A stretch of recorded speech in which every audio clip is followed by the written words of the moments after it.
grow up with a NES, PlayStation, Star Wars, cartoons, and 80s TV? Do you like to think who would win in a fight between Batman and the Master Chief? Comics, games, movies, music, and TV, they're gonna tell you everything you need. Superheroes or not, they got your back. They're gonna save the world of geeks.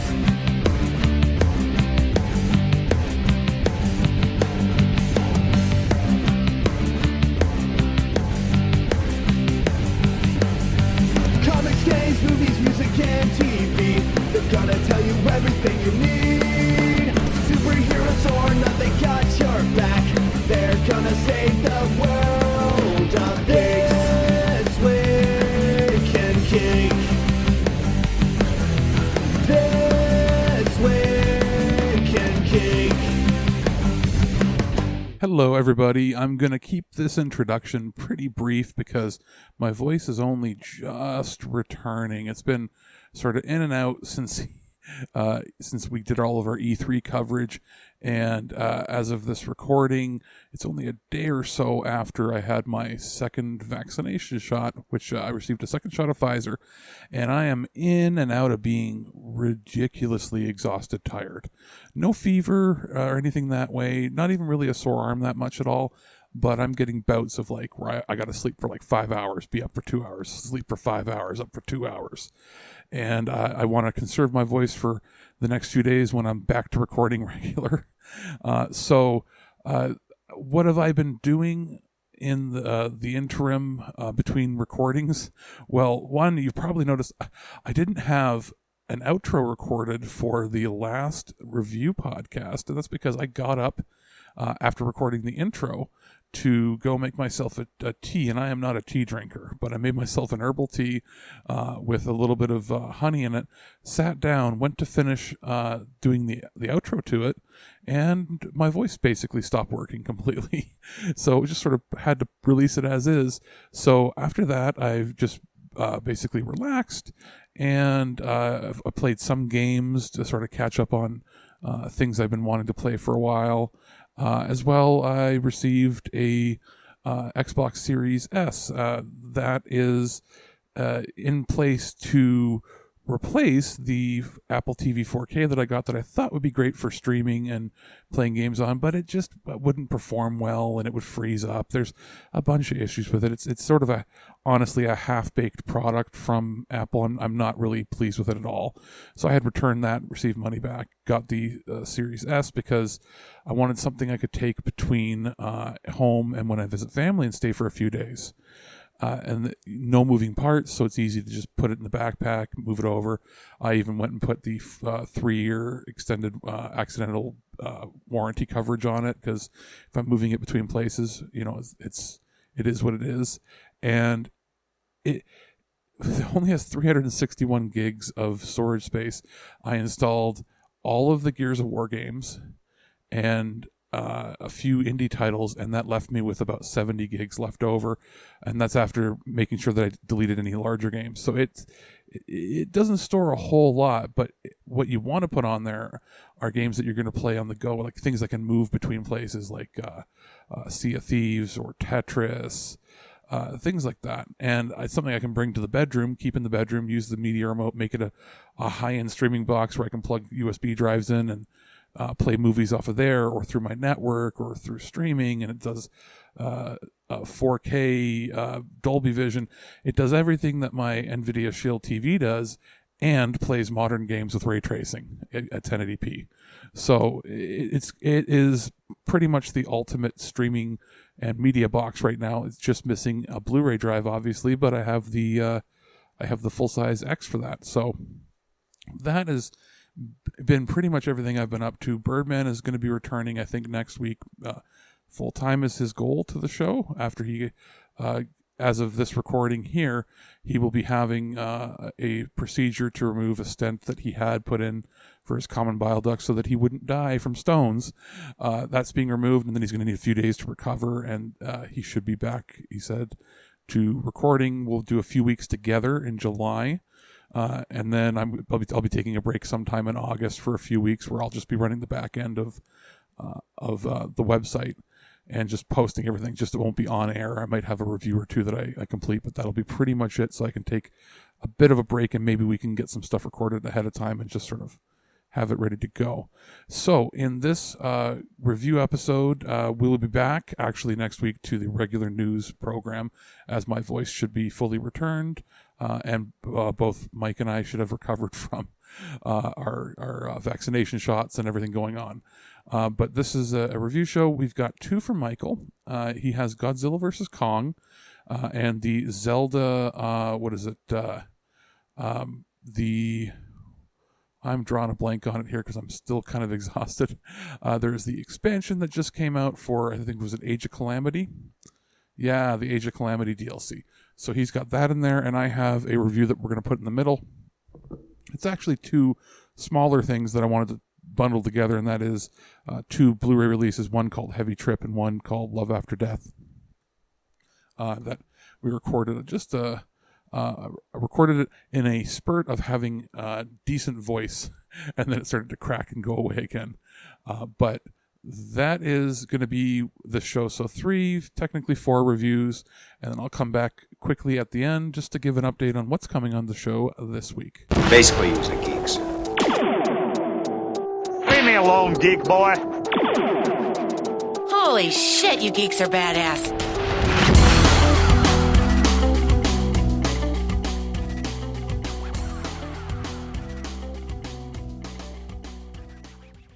Hey guys, this is Mike the Birdman, and I'm here to talk to you about the latest release from Warner Brothers Home Entertainment, and I'm talking about the 4K Ultra HD release and Blu-ray and digital code of Godzilla vs. Kong.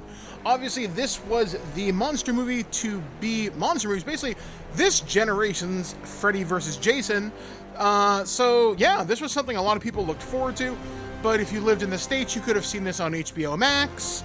But hey, now we get to see it up here all around the world. Or through premium VOD, I presume. But anyway, let's talk about the movie itself. So the movie is, well, obviously, Godzilla vs. Kong. And it all kind of starts out with Godzilla's randomly attacking places. They've got Kong contained on Skull Island. But they figure out there's a reason why the Titans are doing what they're doing. There's this cybernetics company called, I think they're called Apex or something. And long story short, Mechagodzilla, I love the design. He looks kind of like a cross between, like, a Michael Bay-esque Transformer. Kind of reminds me of how cool I wanted Grimlock to look from Age of Extinction to something kind of different. I'm really sad that Mechagodzilla didn't have that cool, I think it's called the Absolute Zero cannon in his chest. But hey, I'll deal with his cool red laser atomic breath. That still looks cool as shit. So, this movie's got Millie Bobby Brown, you may remember from Stranger Things, and the rest of the cast is actually pretty good. The movie itself, I found it a little bit weirdly paced. Like, I wanted more Kong versus Godzilla fights, actually, and there's the one at sea, which you see in the trailer. There's the one in Hong Kong at the end.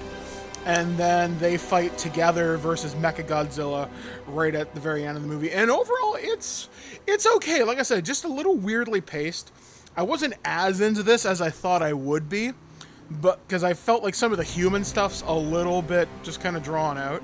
Although the side plot with Millie Bobby Brown, her friend, I think his name is Josh Valentine, and the tech from Apex is probably my favorite part of this movie. Although the little girl that can speak the Kong in sign language is also kind of neat too.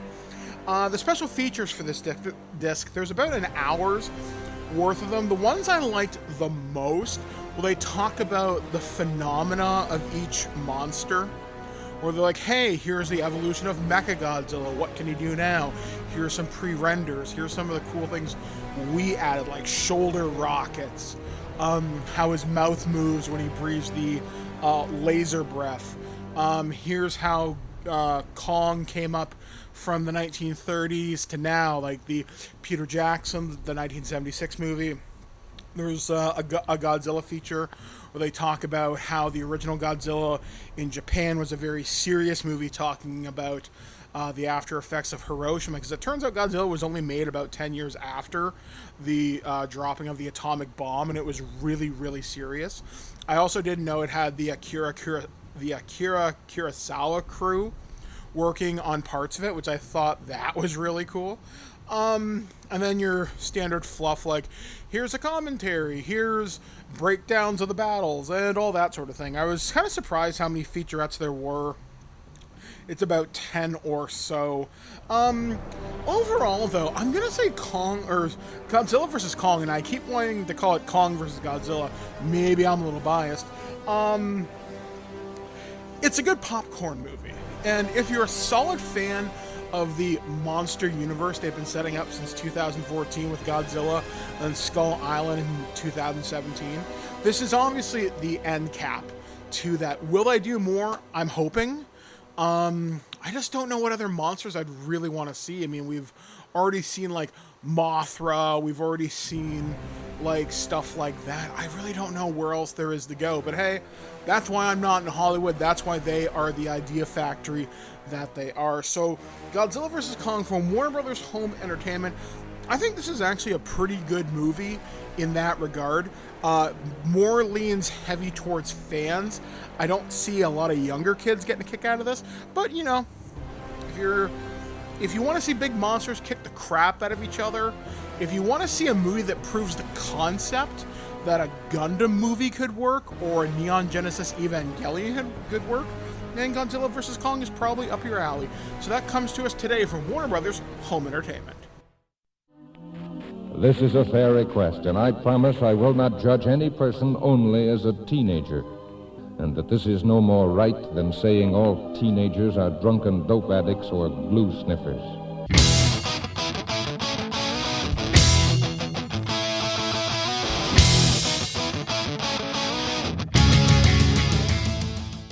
Alex here with a couple releases that we received in the mail in the last week or so.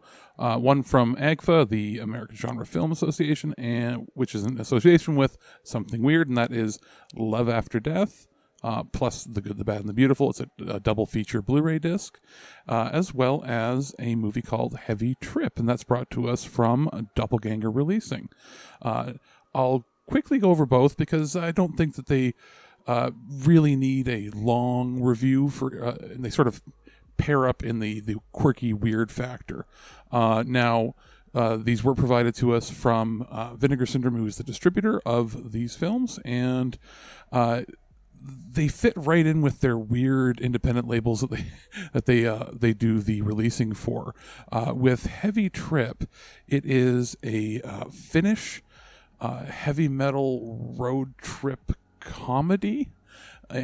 Think of it like a little bit Spinal Tap, a little bit Fubar in the kind of comedy, and then with quirky European comedy added into it. So it is about a couple people that want to become the next big heavy metal band, and they're not necessarily the best group out there, but their idea is they want to go play a festival in Norway, and they aren't given the opportunity, but they're going to seize it, and then it becomes a bit of a road trip, and chaos ensues as they're trying to make their way to play the festival and be the next big band. That is as simple as I can make it without spoiling it. It's pretty funny, even though, you know, it is subtitled, so it is something that you're going to have to read a little bit of, but there's enough physical comedy in it that you don't have to be constantly reading subtitles. You can sort of get it as it goes, and it's pretty well made. And as I said, it sort of evokes the Spinal Tap meets Fubar sort of feeling to it, although a little bit higher budget and at least with practical effects than what Fubar was when that came out here. That was sort of like that almost home video found footage type of movie back in the day. This is more in line with a bigger Hollywood feature, if I had to say the production value wise. The disc includes bonus scenes and blooper reel, sort of standard stuff that you're used to, as well as real bands reacting to the fake band within the movie itself is called Impaled Rectum. Because it's supposed to be, you know, like a death metal group or black metal group. and there is some karaoke songs added to the mix as well. It is in a 5.1 surround lossless track, so it's kind of what you need for a musical comedy kind of film. Other than that, it's pretty bare bones and straightforward. It's a little different than a lot of the releases I would have seen come from this label before, but it is pretty neat. Worth checking out if you're a fan of heavy metal road comedies, I guess is the best way to put it. And the other release that we received is from AGFA. We've talked about some of their weird films before, and this is another dual pack of late 60s, early 70s sexploitation comedies, Love After Death and The Good, the Bad, and the Beautiful. So both of these films run about 70, 80 minutes or so a piece, and there's enough quirky over-the-topness involved to keep your attention. With Love After Death, it's the story of Montel, a sexually frustrated weirdo, and he's out for revenge after his cheating wife accidentally buries him alive. That's the basic premise. And these are black and white films, filmed on a shoestring budget for the time period, sort of like Ed Wood level of production values and quality. And The Good, the Bad, and the Beautiful was created by the same producers. There's people involved in both films. That's why they're sort of put together here. It's about a politician, murder, weed smoking, just the weird stuff that you would see from the late 60s, early 70s when the independent scene, before it really exploded with that next generation of film students that came out, like Scorsese and all of them. So this is sort of the tail end of the underground B-movie. Entertaining for both. They've both been restored from whatever surviving elements are available, 16mm, 35mm, mono sound, obviously, full screen. As far as special features go, there are a couple shorts that are included that are extra. That I guess sort of pair well with it. Some trailers, pretty good set. Not going to be for everybody. If you've liked the other AGFA releases in the past, or some of the ones we've talked about on here, you might be in for this. But this isn't going to be like anybody's go-to or introduction to this style of films. They are interesting and worth a watch, though. Do you have any hobbies? I collect spores, molds, and fungus. Hold that thought. It's crapper time.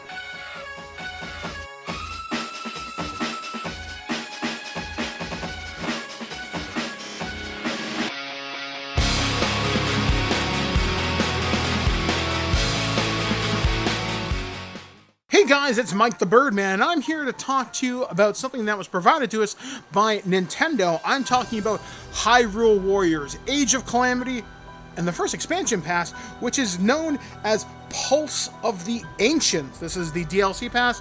You pay $20, you get 2 pieces of DLC. One's out now, the other one will be coming presumably in November, and what you get is a new weapon for Link, which is the flail. You get something for Zelda, which is like a motorcycle. I don't use Zelda, so whatever. You get a new playable character, which is a guardian, and you basically get what equates to, here is a skill tree with a bunch of unlock requirements, like, hey, go collect X from this battlefield, we'll give you more bombs, we'll give you more X, this, that, and the other thing. It also unlocks a new difficulty mode known as Apocalypse mode, basically. Good luck, is all I have to say. I play this game on easy, not ashamed to admit it. I just want to have fun. I love these Dynasty Warrior style games. You just kind of hack and slash, and it's kind of mindless. But I have no desire to get my ass kicked in one shot by big boss-type enemies, which there are now giant choo-choos and asshole whiz-robes. And it doesn't add any new battlefields, it just adds new challenges to existing areas. Like, hey, go here, do X, collect this, and here's some new challenges. It's basically, this is meant for endgame stuff. Like, As in, this is going to be really useful when you've beaten everything and you're a super high level, because beating some of these bosses, yeah. But there is some really cool stuff here to unlock, though, if you're willing to grind for it. And that's how I would describe this DLC. It's a grind fest. And if you're into that sort of thing, this is great. I mean, hell, you do it in Persona 5 Strikers, you grind for stuff. You do it in, like, almost any other type of these games. You have to grind for something, so, okay, why not? Yeah, sure. I mean, I primarily use Impa, because I love her clone ability, but because you also get some new armor and stuff for Link, I decided to give him a whirl more than I did in the base game, and he's a lot more fun now. So that is kind of neat. So can I recommend this? For $20 and you get 2 pieces of DLC, a really overpowered playable character, so I hear. I haven't unlocked him because I'm frankly not that good. But you are getting more stuff later in the year, which will include more playable characters, new stages, which is what I want to see, new vignettes, new battle skills for existing characters. There's going to be something here for everybody at some point. So Hyrule Warriors Age of Calamity's DLC, Pulse of the Ancients, I'm going to recommend on the caveat that if you're endgame and you're looking for something to fill the gap between now and Skyward Sword, yeah, this is something to do. It is a big year for Zelda fans. This is something. And you are getting more DLC around Christmas time. That's pretty cool too. So, once again, that is Hyrule Warriors Age of Calamity Pulse of the Ancients. A review code was provided to us by Nintendo. Those magnificent bastards! Color me kooky, but something very odd is going on around here. You're not allowed to talk anymore.